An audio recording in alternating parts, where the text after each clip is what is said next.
Oke, halo semuanya, langsung aja siapin pedang rebellion dan pistol ebony and ivory kalian, karena ya, sang pemburu iblis legendaris udah balik lagi. Di pembahasan kita kali ini, kita bakal ngebedah habis-habisan, beneran ulasan lengkap dan detail soal Devil May Cry Season 2 yang baru aja rilis di Netflix. Jujur, hype-nya gede banget kan? Dan kita udah kumpulin banyak banget info keren dari berbagai sumber buat kita ulas bareng-bareng hari ini.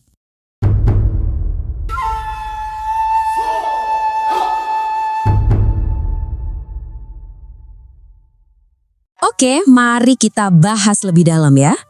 Kayaknya kita semua tahu deh adaptasi animasi musim pertamanya tuh lumayan bikin reaksi fans kebelah. Kayak ada pendatang baru yang suka banget, tapi di sisi lain fans garis keras franchise gamenya ngerasa kalau ceritanya agak melenceng dari sumber aslinya. Nah, makanya pertanyaan paling gedenya sekarang adalah, apa season 2 ini berhasil nebus kekurangan sebelumnya dan beneran melampaui musim pertamanya? Let's see. Buat ngejawab itu, ini misi kita hari ini. Kita bakal nilai keseluruhan musimnya lewat 6 poin ini. Mulai dari kembalinya sang pemburu iblis, lalu tragedi Dante dan Vergil, terus kita intip kualitas visual Studio Mir, musik rock pemicu adrenalin, beberapa kekurangan dan catatan kritis, sampai nanti di ujung kita tarik kesimpulan akhir. Apa musim ini beneran layak tonton? Kita masuk ke poin pertama, kembalinya sang pemburu iblis, atau lolosnya dia dari cryosleep. Jadi ceritanya, Dante bangkit persis di tengah-tengah perang rahasia yang lagi dikobarin sama Amerika Serikat ngelawan Makai. Dan tebak, pas episode-episode barunya rilis, boom! Season 2 ini langsung nyetak angka 100%, alias dapat rating fresh yang sempurna di Rotten Tomatoes. Gila kan? Ini tuh semacam indikator awal yang ngasih tahu kita kalau mayoritas kritikus bener-bener sepakat musim ini bawa peningkatan kualitas yang masif banget. Jadi, poin krusialnya ada di sini. Sang showrunner, Adi Shankar, emang dengan sengaja banting setir buat serial ini. Dia sendiri negesin kalau musim kedua ini adalah tontonan yang sangat berbeda. Dia benar-benar muter fokus ceritanya biar bisa masuk lebih dalam ke mitologi karakter dan ngasih kita konflik yang jauh lebih gelap, bahkan lebih operatif dibandingin apa yang kita tonton di musim perdananya.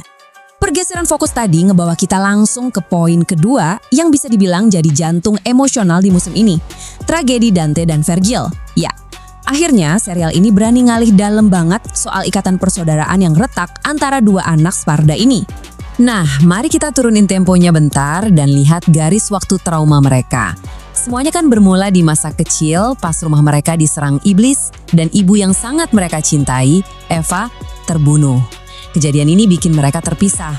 Dan yang bikin makin nyesek, kita jadi tahu kalau Mundus, sang Raja Makai, adalah dalang dibalik kematian ibu mereka.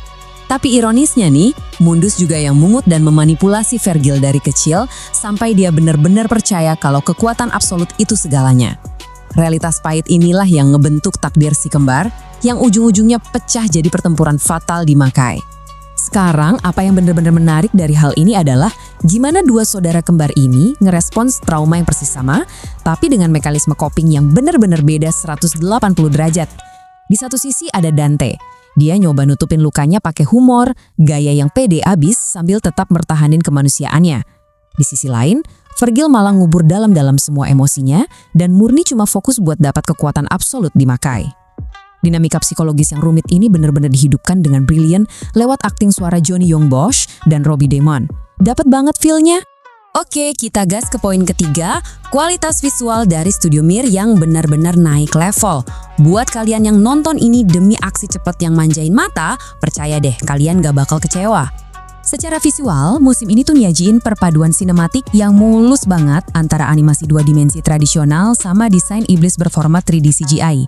Integrasi efek CGI-nya kerasa jauh lebih nyatu sekarang, terutama pas Dante lagi ngadepin gerombolan iblis raksasa. Terus, ada satu sequence yang benar-benar gila sih visualnya, yaitu pas Dante muji senjata api barunya di bawah pengawasan Neil Goldstein. Gerakannya tuh ngalir banget, benar-benar stylish abis. Tapi, tahu nggak apa hal terhebat dari kualitas animasinya? Yaitu gimana gaya berantem mereka tuh secara visual nyerminin kepribadian masing-masing. Pertarungan Dante tuh digambarin ganas, akrobatik, dan ya agak ugal-ugalan lah. Kebalikannya, gaya bertarungnya Vergil itu tenang, penuh perhitungan matang, dan presisi banget sampai kerasa kejam. Ini ngebikin setiap tebasan pedang pas mereka duel itu bukan sekadar adegan berantem biasa, tapi berubah jadi cara bercerita secara visual. Lanjut ke poin keempat, musik rock pemicu adrenalin. Ya kali kita ngomongin Devil May Cry tapi nggak bahas nu metal. Vibe grunge khas awal 2000-an itu wajib hukumnya di sini. Bayangin aja, kita disuguhin deretan musisi ikonik, mulai dari Korn, Papa Roach, Evanescence, sampai Drowning Pool. Ada satu momen perkenalan Virgil yang brutal abis, dan itu diiringi dengan bener-bener epic sama hentakan lagu Bodies dari Drowning Pool. Pecah banget. Belum lagi ada urutan adegan aksi menakjubkan tanpa dialog yang murni cuma ngandelin lagu Skater Boy-nya Avril Lavigne. Pilihan lagunya bener-bener sukses bikin nostalgia kita meledak. Dan ini tuh ngilustrasiin dengan sangat brilian gimana para kreator ngemas rangkaian aksi layaknya sebuah video musik rock beroktan tinggi. Ya, walau kadang pendekatannya mungkin kerasa agak lebay atau over the top buat sebagian orang, tapi buat serial ini, musik bener-bener sukses jadi motor penggerak adrenalin yang bikin kita enggan beranjak dari kursi. Nah, mari kita turun temponya dikit buat masuk ke poin kelima, kekurangan dan catatan kritis. Karena dibalik semua presentasinya yang mogah tadi, musim ini tetap punya beberapa hal yang bikin ganjel. Kalau kita mau objektif, kelebihannya emang gak bisa dibantah. Bobot emosinya dapat banget, aksinya spektakuler, dan pengembangan karakter Vergil itu luar biasa. Tapi ada kekurangannya juga. Pacing atau tempo alur ceritanya kadang kerasa naik turun gak merata. Terus, gara-gara naskahnya terlalu berat fokus ke Vergil sama subplot pemerintah, Dante kadang malah kerasa disingkirin dan jadi kayak karakter sampingan di serial miliknya sendiri. Sayang banget kan? Catatan kritis lainnya ada di alegori perang melawan terorisme. Jadi serial ini tuh pakai kacamata politik pasca tragedi 9/11 buat jadi perangkat narasi pas nyeritain kampanye militernya Darkom melawan dunia iblis. Sebagai pembedah materi, posisi saya murni netral ya, jadi saya cuma merangkum pandangan dari berbagai pihak. Di satu sisi, ada kritikus yang berpendapat kalau sisipan pesan anti perang ini terasa agak kaku dan kepaksa. Tapi di sisi lain, banyak juga yang justru ngasih apresiasi karena ngerasa pertunjukan ini berani banget ngangkat kedalaman tematik yang kayak gitu. Akhirnya, kita sampai di bagian ke-6, kesimpulan. Jadi, apakah musim kedua ini layak ditonton? Siapin mental kalian karena babak akhir dari seri ini bener-bener gak terduga. Mari kita pindah dan lihat gimana cerita ini ngebangun jalan menuju endingnya yang jujur aja nyayat hati. Rencana aliansi tak terduga yang disusun sukses ngebikin Mundus bunuh monster Argosax. Keren? Iya. Tapi malah petakannya malah datang abis itu.